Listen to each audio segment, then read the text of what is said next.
নির্বাচনের প্রস্তুতি, আমাদের নির্বাচনের প্রস্তুতি মাশাআল্লাহ খুবই ভালো। সব বাহিনীগুলি কিন্তু তাদের প্রশিক্ষণ চালিয়ে যাচ্ছে এবং আমরাও আমি আমার খোদা আমরাও ডিসিশন শুধু আমরা বিভিন্ন বাহিনীর ওখানে যাব তাদের প্রশিক্ষণগুলি কীরকম হচ্ছে ওইটা মানটা দেখার জন্য, এবং আমরা আশা করছি জানুয়ারির ভিতরে আমাদের প্রশিক্ষণ সমাপ্ত হবে।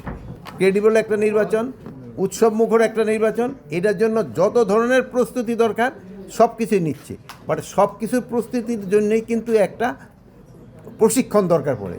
প্রশিক্ষণটা হলো সব কিছু মেইন। ইলেকট্রিসিটির ক্ষেত্রে বলছি যে প্রতিটা কেন্দ্রে যেন ইলেকট্রিসিটি ব্যবস্থা থাকে। যদি কোনো কেন্দ্রে না থাকে, আপনারা জানেন যে এবার ভোটার কিন্তু 7:30 থেকে 4:30 পর্যন্ত, আগে হতো 8টা থেকে 4টা পর্যন্ত, আধা ঘন্টা বেড়ে গেছে। আর এই সময় তোদের সূর্যের আলো পরেও কিন্তু আমাদের ভোট গণনা তো করতে হবে।